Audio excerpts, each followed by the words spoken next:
the expression, and the little loose areas, you know, even in the hair is very well painted, very, very well painted. And so I think that makes that very strong, a very, very strong piece.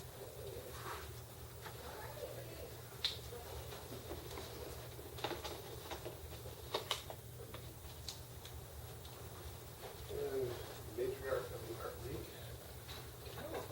There you go. Man, come on up. Well, you act all surprised. She's one of the founders. Really? Yes. Aw.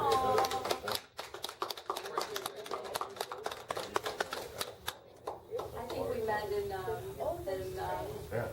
Yes. back in the spring? Was Yes. that in the spring already? Well, congratulations. Should we have?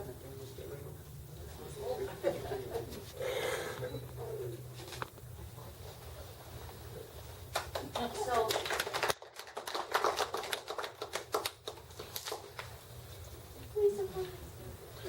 So this is just a lovely piece. Again, same with the other pieces that I've talked about the whole time. But the quality of this with the washes of watercolor and then combined with the line and the negative spaces of the snow. And I did a painting last year of the Ohio State House at night, and I never could figure out how to paint snow. And of course, I was doing this in July, so I couldn't actually go to find snow. But it's hard. I was doing it in oil paint. It is hard, and just by use of the gray washes with the negative space with the paper, I assume that you left. It's wonderful and captures that beautiful snow.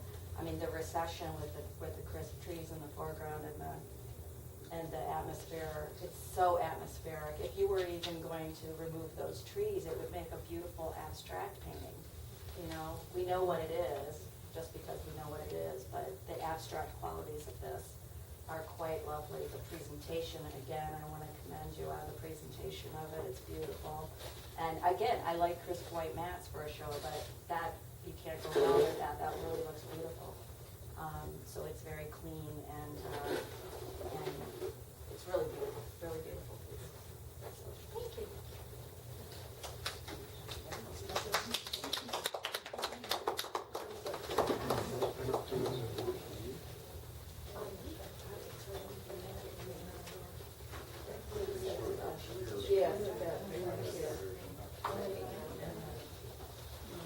Jenny Dan, back here. I'll be up here. Did you win twice? Betty Knapp. I'll get those. Betty Knapp. Thank you.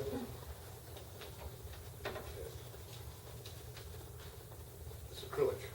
So the acrylic category was very, very tough because there were so many wonderful things. But I was leaning toward this landscape simply for the same reason I just mentioned about the other piece. This is almost an abstract painting if we were to remove the trees. So the quality and the composition, I was very attracted to, and the little splash of red in the placement of it, I thought lent itself well. The placement of the road, I don't have a lot to say about it except that it's a lovely composition and very happy with that. So. Which one was this? Cornfield? Acrylic? Is that acrylic? Yeah. Oh, yeah, wait a minute, let me get my check. Oh.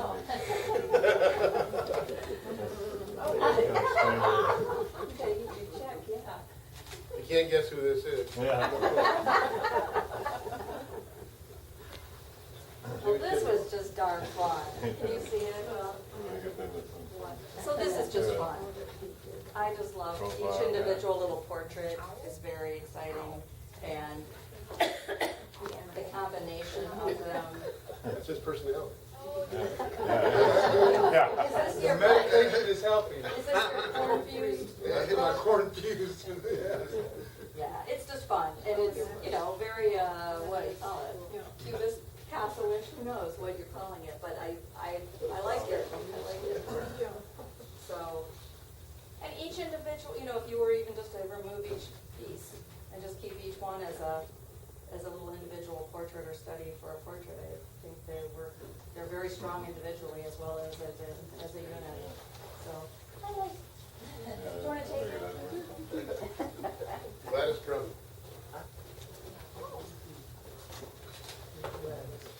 Well, Oh, thank you. Money. so Gladys was competing with herself in a lot of this category because there are several works, and, but this one I particularly was excited by. Again, I'm repeating myself, but those basic principles of art are all there, and the technique is great, and the, you know, this negative space, worked well for me. I don't have a lot to say, except that, I like it. Yeah, I don't have a lot to say. I don't wanna keep repeating the same things, but all of those things, and you know, same thing though, when you divide each one of these things up, you know, there are a lot of little tiny still lifes in here that I think are really quite lovely, and as a unit, I think it works. When I was looking at all of the pieces that you had and that you entered, I thought this one compositionally was the strongest. And they even have, I felt like little relationships, like this person was talking to this person, you know, those two right there, and that, you know, I don't know, that's what I kept. I felt like it was more animated and more, kind of, I don't know, told a little more of a story or something. But they were related, all of the little elements related to one another more than in the other works that I saw. So.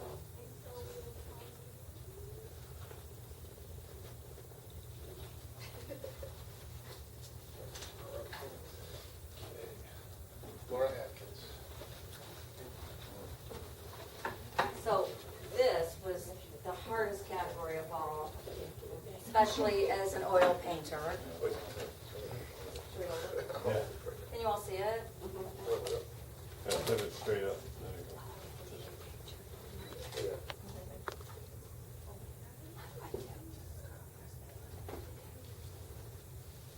Hey, it would have to be a weight You're category. holding it.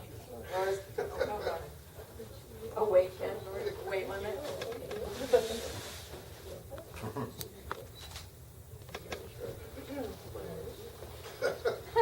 We'll Photoshop them. Good. So this was, so, you know what, let's keep going for a minute. Let's just set this down here. Let's just set this down here, and then, Patrick Barley. Reinhard Bornemann. Where's your ribbon? The little sneak. I had no idea this was Patrick's. That's my grandson. But look at that face, come on, guys. But this could have eased, you know, so many of the works that we see, you know, could be, considered timeless, you know, and so many are, you know, the landscape, a lot of the landscapes that we look at, and the florals and still life and all of those kind of things, you know, are very timeless, but I think, this could be, have done in the 19th century, this could have been done in the 1950s, you know, who knows, but it's kind of that appealing, I mean, the colors are so subtle, except for these little like dark lines areas, you know, it's very reminiscent of so many periods of time that I really found it appealing. The colors choices are, you know, fabulous because they're very abstract. If you were to just remove those eyes, you know, if you would just remove the eyes and the nose and the mouth, it could be an abstract painting. If you were to remove just the face, it could be an abstract painting. And so all of those qualities, I think, make it a very strong piece. And, you know, it's that capturing of, you know, in all these portraits that we see, you know, capturing that moment. It's not a boy that was frozen for you know, that boy's not posing. You caught him in a second, in a little moment of time, but he's not, so it's a problem with portraits, you know, sometimes people get so nervous, you know, when you get your picture taken, you get very nervous, and when I paint people and they have to sit in front of me for 3 hours at a time, they can get very, very nervous and very edgy and very uncomfortable looking. And I think the best portraits that I ever see are the ones where you just capture that little person or big person in that moment. And that is what this portrait does. You know, the floppy hat and the expression. It's just, okay, grandpa. You know, it's just, it's great. I love it. I love it. I love it. Call me out. Total coincidence. Call me right over here.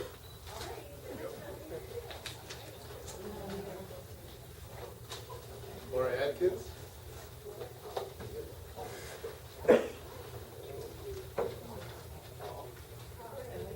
Laura wore my favorite color today. Is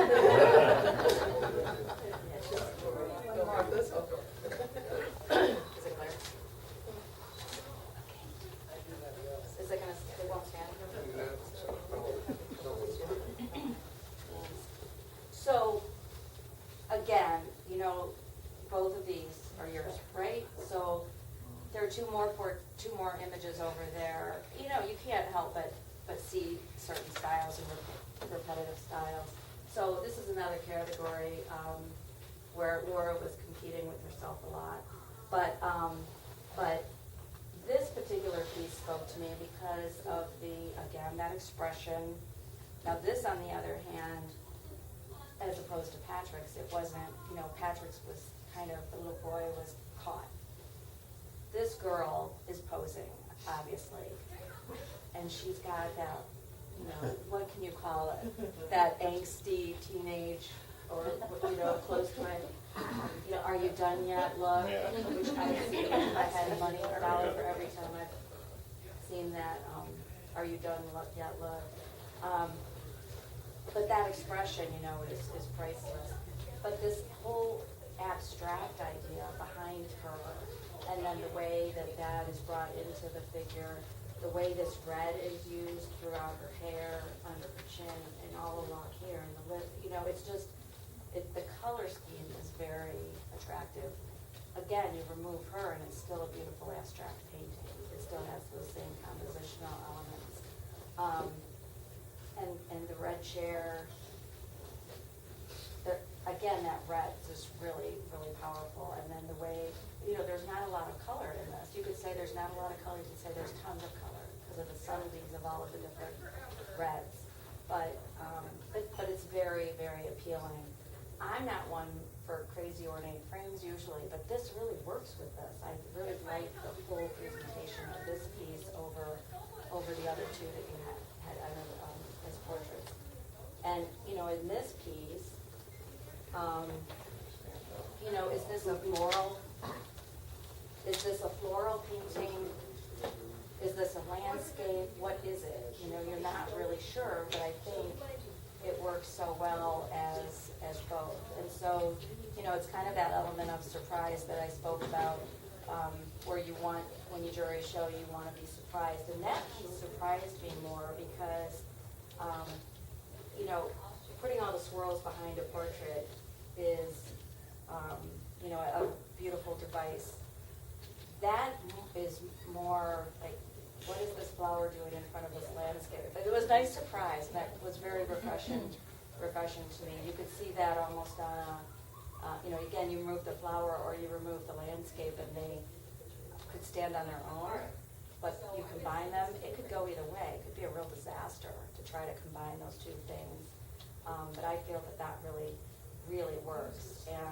And I love that composition of the flower just being off into the corner and then just shooting out over that landscape. I think it works really, really well. The paint is handled very well on both of these. It's just nice and thick and rich, and I'm very happy and pleased with both of these in particular.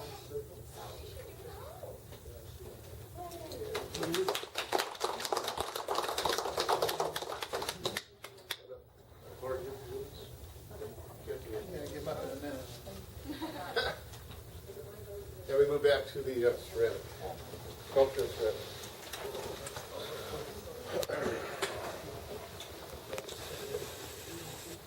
Third place, Paul Schmidt. I can see clearly.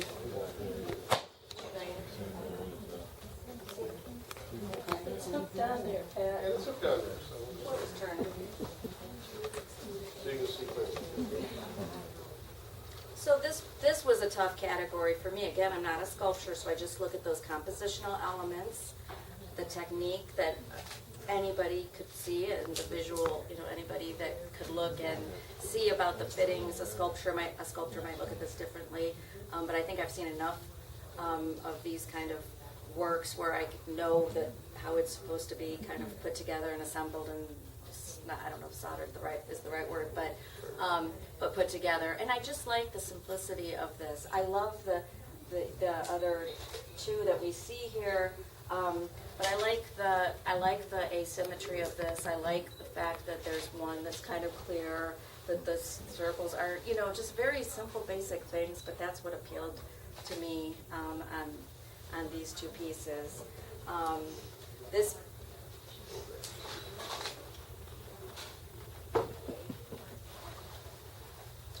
Second place? Oh, it's Paul Schmidt again. So it's the same thing. I like the addition of the feather on this, and I like this interesting element up here. So I think I liked the combination of the different textures and mediums together. So I found that very appealing. Is it supposed to be something? I'm not sure, but It's called Two Feathers. Where's the other? Oh, there's two there. Yeah. So I like it.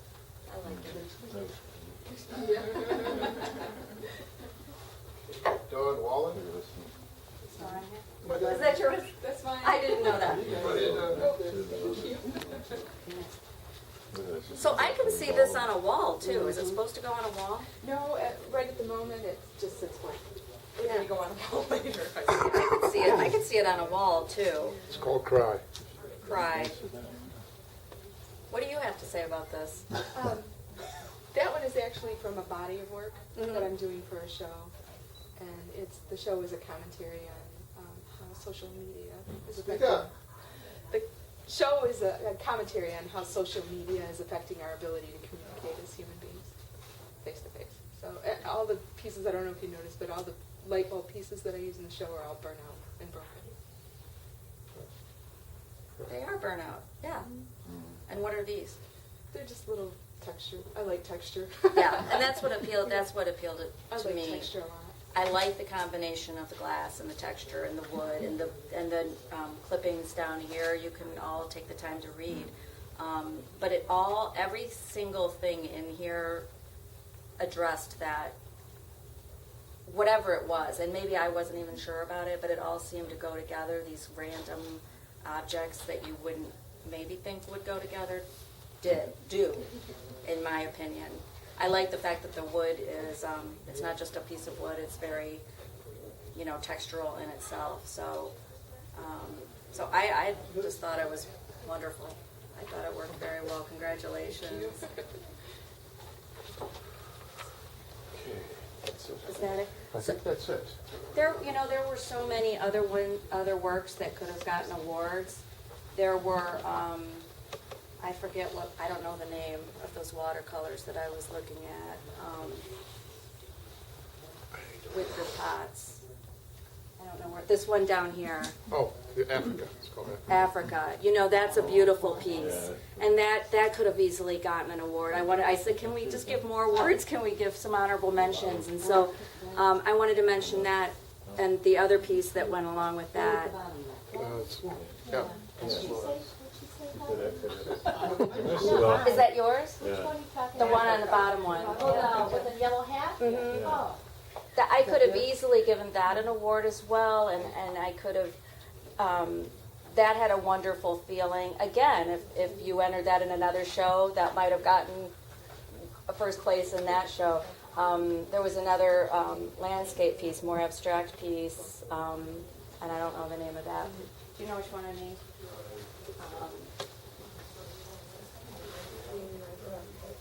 This one right here.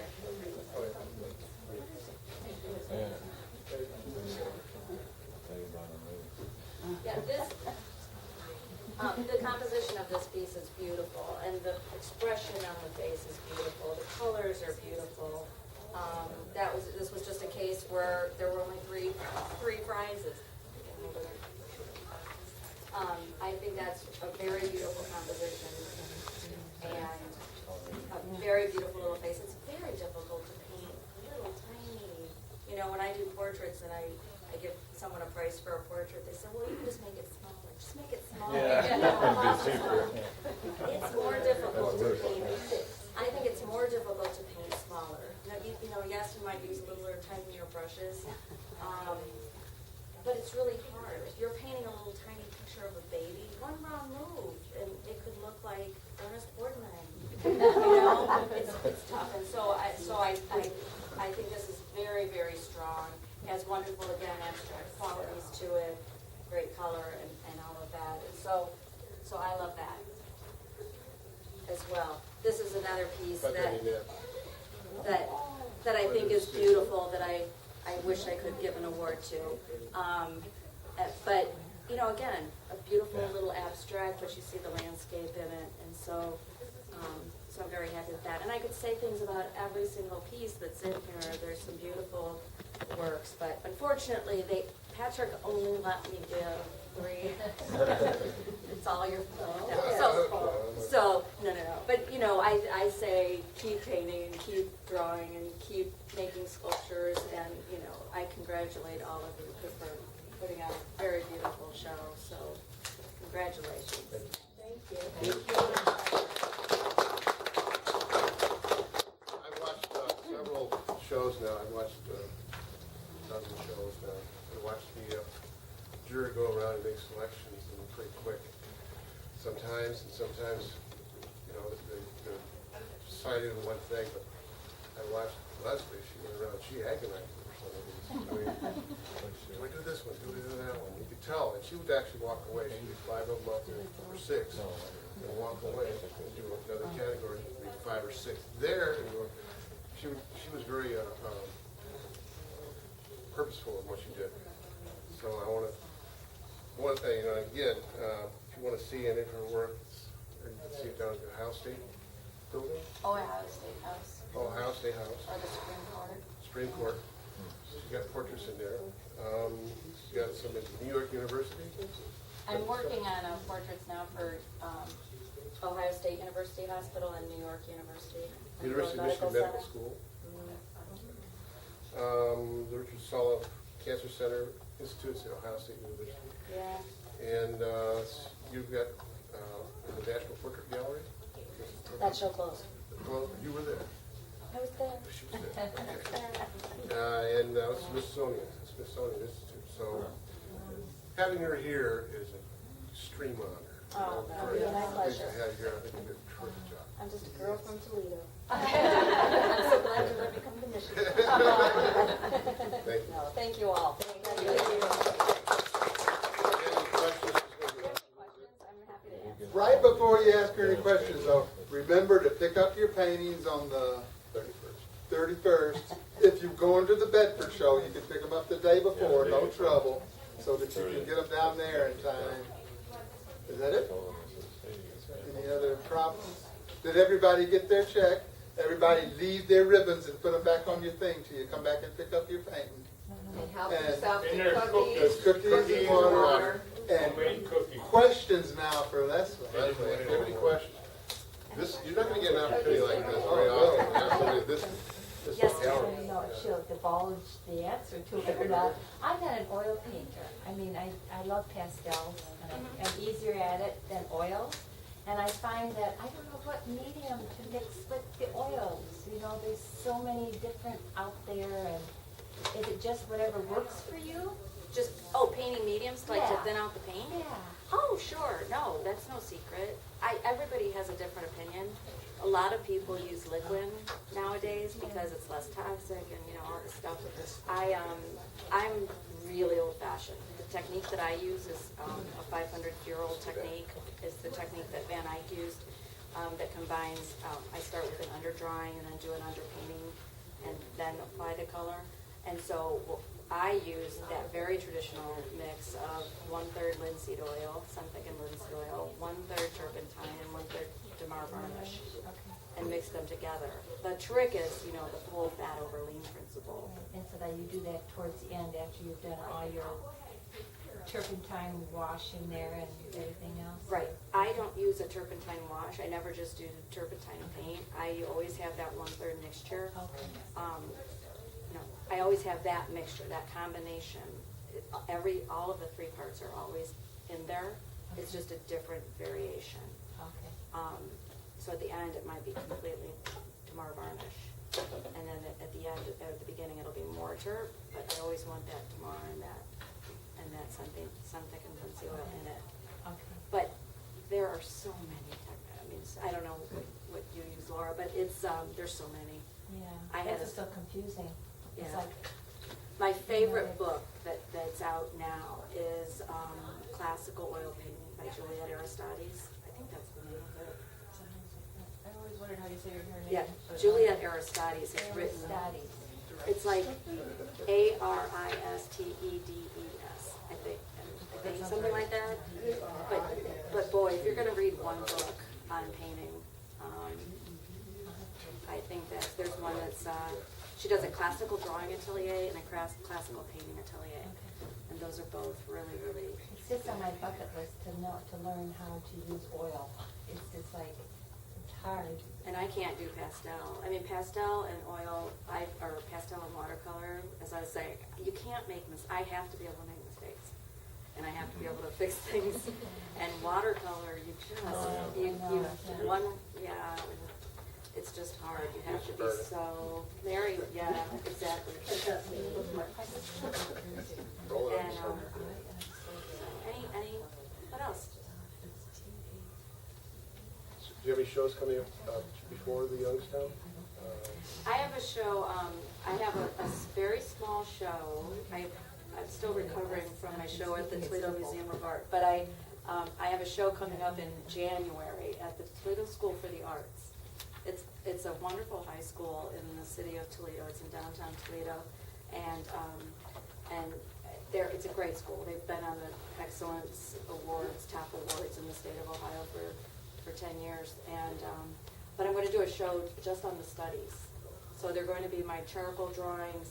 When I do a portrait of a governor, senator, Supreme Court justice, or something, I will do a full-scale charcoal drawing that is the same exact size as the finished painting will be. And so I've collected quite a few of these, maybe 10 or 15 of them. And so I'm going to have those exhibited, maybe one painting, just to show a finished painting, one painting that's in progress. But it'll all be about the technique of painting. And so maybe you'll come. That would be fun. When is it? January sometime. January? Okay. Yeah. Would that be under the Toledo School District calendar maybe? I don't know. I'll post it on Facebook. That'll work. We'll see. Will you post it